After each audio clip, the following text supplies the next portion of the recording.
Hello and welcome in front of our showroom, and it's vlog time again, and we have a reoccurring guest this time, and I think she's coming. There's something coming. I mean, you can see who it is.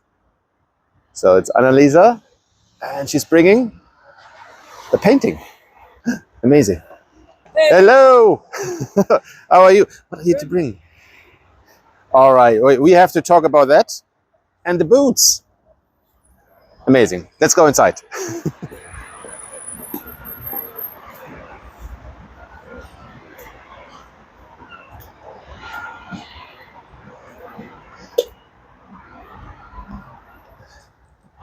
So let me mic you up. It's an amazing coat, by the way. So I'll have to put it here. Yeah, there you are. So, how are you? Good. How have you been? You've really been busy. good. I mean, I've been going on a lot of adventures, exploring all sorts of different ideas with these boots. So I'm excited to talk about them. Yes, so amazing. I love it so much already. Yeah, this is one of my certain favorites vibe. too. That has a certain. It's a bit of a dark vibe. Well, I feel like it's kind of like deranged, sadistic housewife or something like that. That's kind of what I like about it. It's sort of like domestic. Sadistic housewife. Interesting. Sort of like domestic in a way, but I mean, I feel also it could be like a film noir mystery or something like that, like 1950s housewife film noir murder mystery. Yeah, but that makes absolutely sense because I was thinking because also of the colors, but it's film noir, but with like pink and red in there, which is a bit unusual. So I have what's the sci-fi movie name? The first one with Harrison Ford. Star Wars? Not Star Wars? No. No, not Star Wars. No, he was in Star Wars. Huh? Indiana Jones? No. No, something Blade Runner. Yeah. That's especially the second one, the second Blade Runner, because the second Blade Runner that wasn't with also Harrison Ford, but the main cast was Ryan Gosling. Yeah, but I think I know what you're talking about. It's like a bit kind of like cyberpunk like influenced. Yeah. Yeah. I like that type of stuff. Yeah. Really nice. But what are you wearing? That's also very interesting. Like, let's do an outfit check. This coat?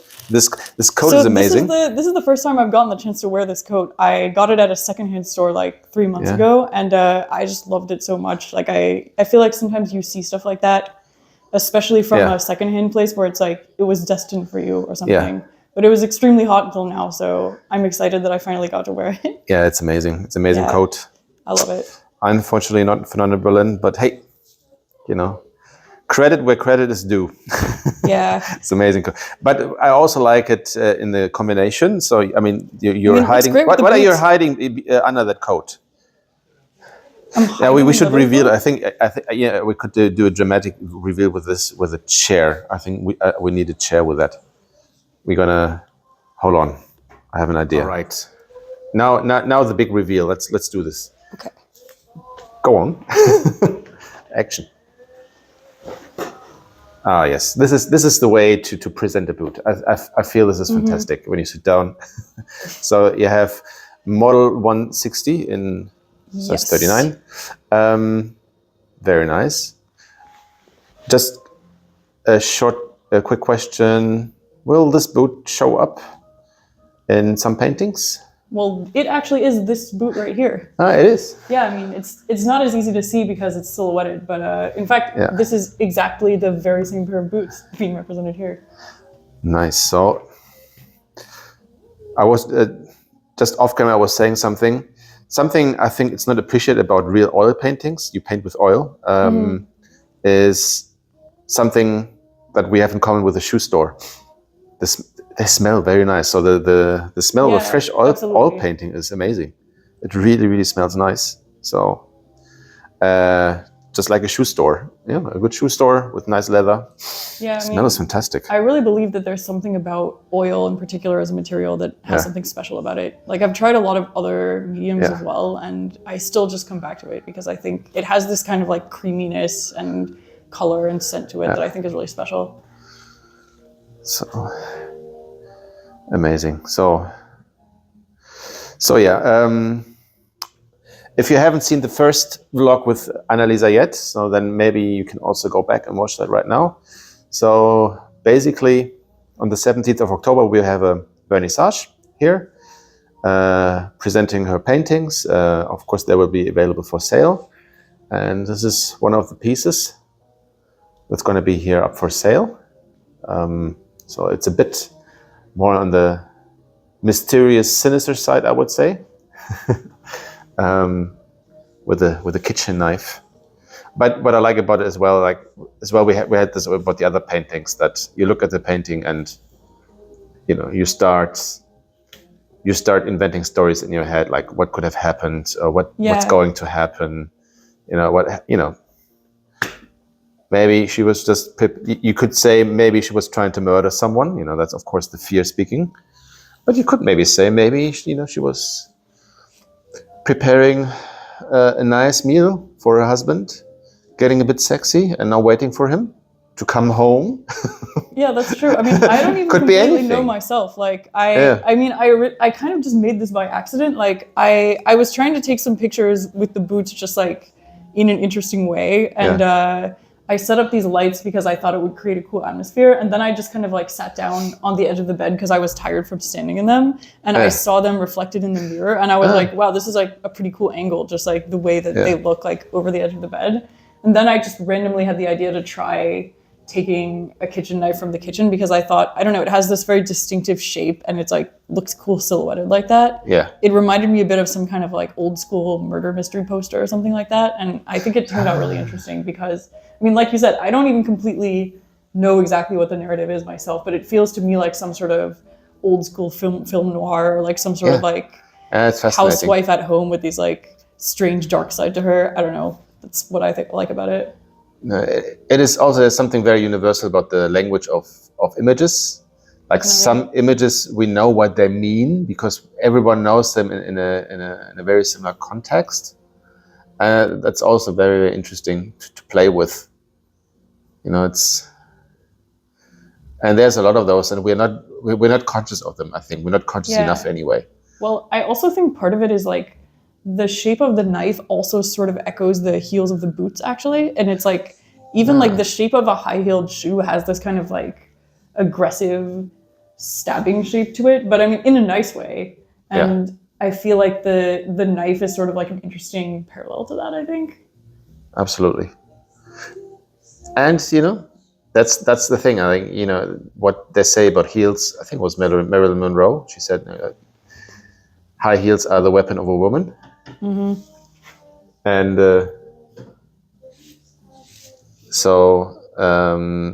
that's, and in a knife the same way. It's a tool, but it can be a weapon if used as such differently. So, and when you hold it like down like this, it's the same shape. It's thicker on the top, a bit thinner on the bottom. So yeah, amazing. But you did bring some more things, some little things. Yeah, I brought a bunch of little ones. Should I take some of them out? You just grab them? Yeah, I'll bring the stack over here. We can maybe put them over here? Yes. So they're not framed yet. No. But we said, because, we want to provide something for some smaller ones, some big ones, so if you have a little space, maybe even a smaller budget, you get something small. What did you paint it on? So these are painted on copper plate. On copper plate? Why? Yeah, which is something that I've been really into as a material recently. I mean, if you look at it holy shit, I love moving that one. around, it has this really cool, this is one of my favorite ones. I love this one so much. Yeah, this is also one of my favorite ones. I mean, I feel like it has this kind of like dark, mysterious, yet also strangely kind of like homey and comforting feeling. I mean, I just took it like of myself sitting on the couch in our apartment. And I like it because it also has this kind of like classic Berlin feeling, like you see the Berlin architecture out the window. Another thing that I also think helped with it is that it's based on a film photograph. Actually, a lot of these are. And I've been trying to use film photography as a reference because in the past, I've always been very obsessive about painting from life. And that's a lot of the way that I learned. And I think that has been a really good way of becoming better at painting. But you can't always do it, and I also don't think you always need to do it. But what I like about film photography is that it creates this kind of like dramatic sense of light and shadow that feels a bit more comparable to some of the qualities of painting from life, where it's like it naturally sort of like creates these large areas of shadow and then these very brilliant areas of light. And there's something about that that I think is very sort of like poetic and nostalgic and sensual in terms of the type of images it creates. So I think this one is a really nice example of that.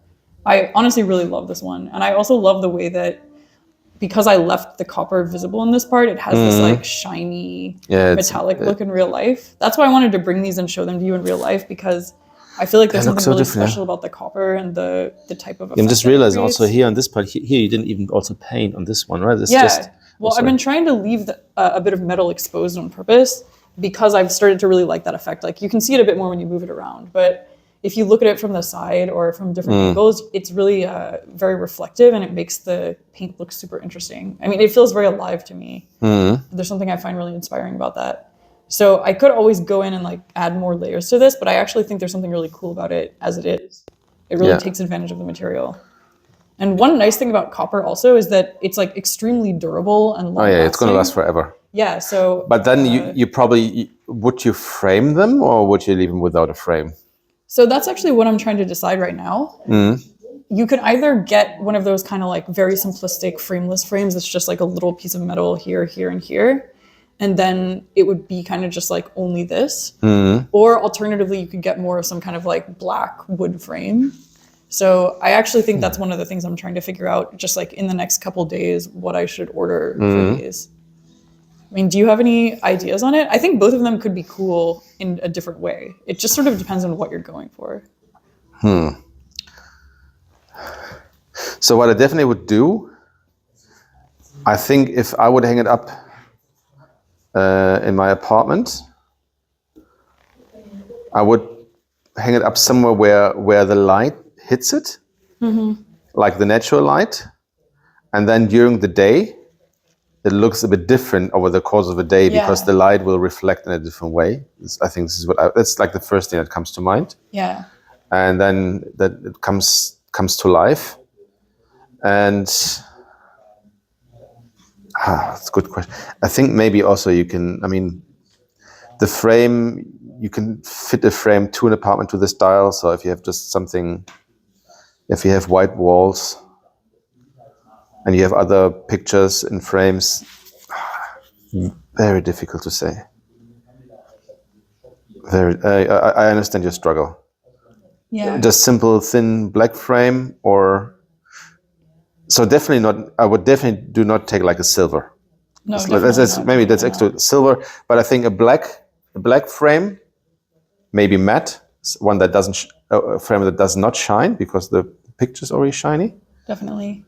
Would be good, and that could be wooden. Yeah, that's like what dark brown, like black or dark brown wood. Because the dark brown wood, because you have the brown with the copper. Yeah. That works fine. That works very well. And the copper will not become green over time or something like this.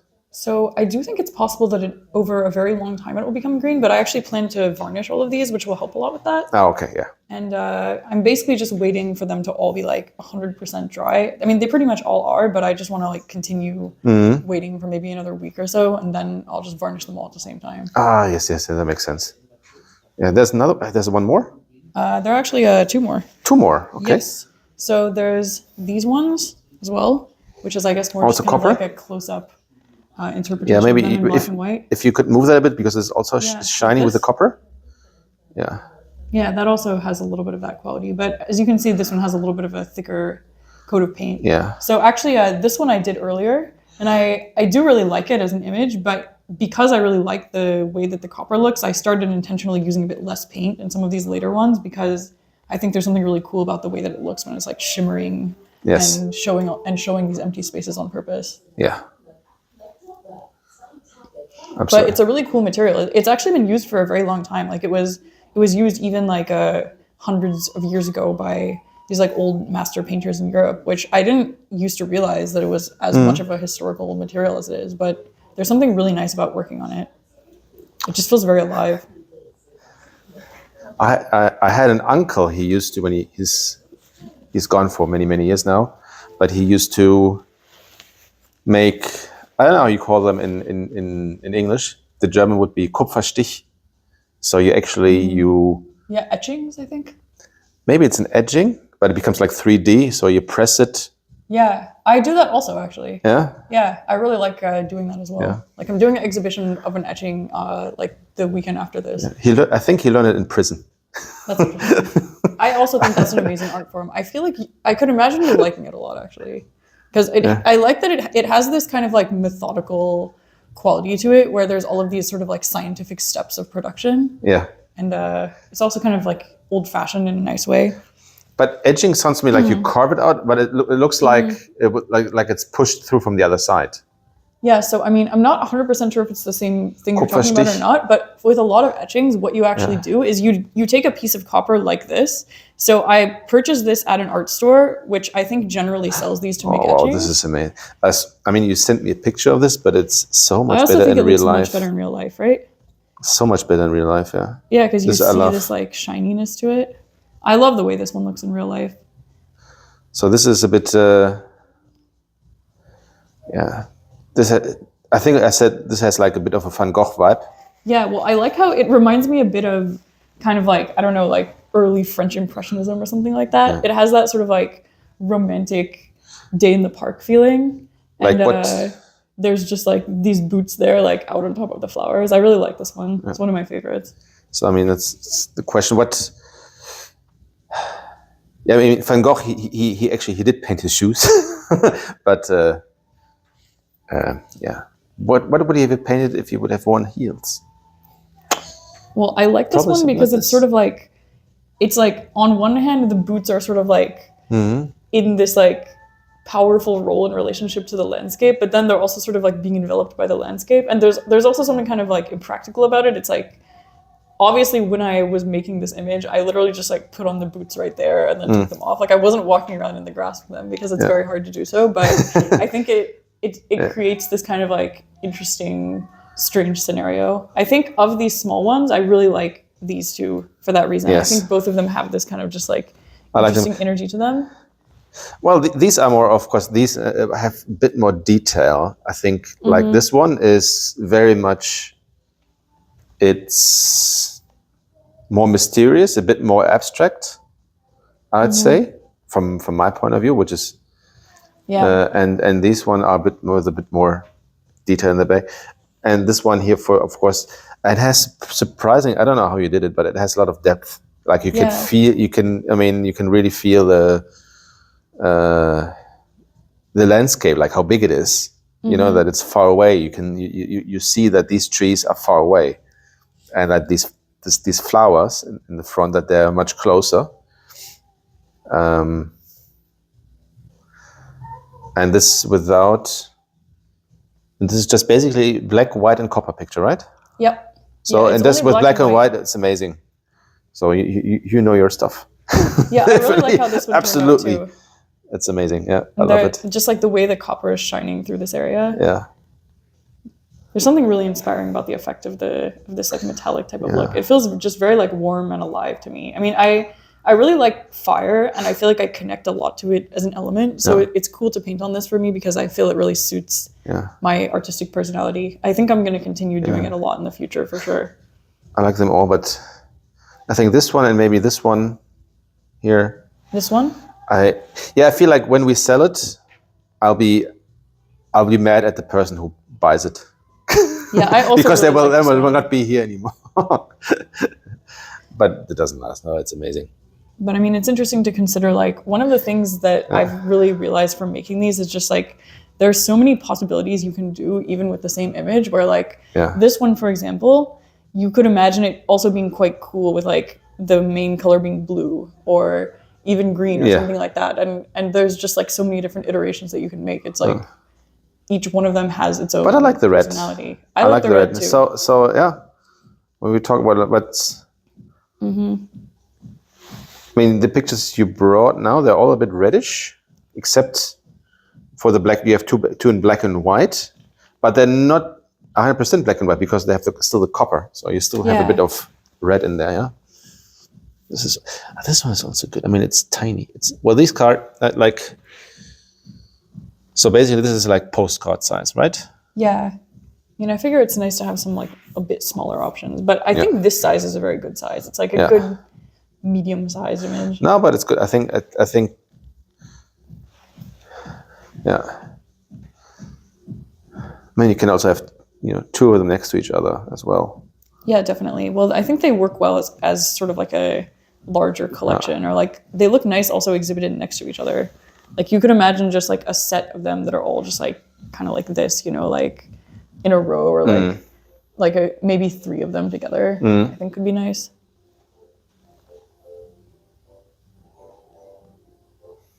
Yeah, but there's many more to come. So so there's.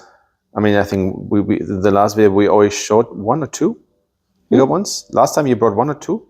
Ones? So there are 2 other big ones like this, and then there's that one like much bigger one, and then there are a couple other small ones.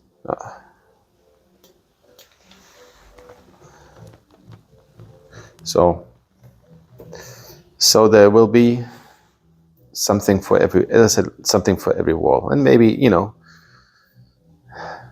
with the small ones, it's easy to find a spot. Yeah. Well, it's interesting to think about like the way the smaller ones work in relationship to the larger ones, because in the past I was like really obsessed with making things as big as possible because I thought that was just kind of like somehow more impressive. But I find that I'm very drawn to these small ones. I think they have a really nice personality to them. And maybe it's also the copper, but I also think there's something about like the way that they feel that feels kind of like, it's like really draws you in. It's an interesting experience to see how it develops. All right, kind of. So, yeah, I've been preparing this for some time, so we have lots of things to do. But anyway, 17th of October, 18 o'clock, 6 o'clock, sorry, 6 p.m. 18 o'clock is so European. 6 p.m. And yeah, we will show a lot of art. And in general, I think that we have some very interesting people coming that are really, really excited to come. I think yesterday I got the notice that my very good friend Alia she also models for me. That's my favorite Parisian model that I shot. I made a lot of pictures with her. She saw your art. She says, "No, I'm going to come to Berlin." So she's coming, and so but a lot more. So it's going to be a very, very interesting night. I'm super excited. Yeah, I'm really looking forward to it. All right. So anyway, thank you for coming again here and already showing some of your wonderful art that will be available here on October 17th from 6 o'clock p.m. of course. To buy, you will be here, and I think you will also a little bit. People will have the possibility to meet you, to talk to you, and get to know you and ask questions about your art and everything. So I think that's going to be also very interesting because it's always nice to talk to the artist as well. It's something special, and yeah, and then I'll see you latest. Well, you come a bit earlier because we have to hang up all the pieces and figure out how to put the lights. So much work, but I'm very, very, very excited for it. And yeah, so see you around. Maybe I'm gonna. And I see you on the 17th. Bye bye. Thank you.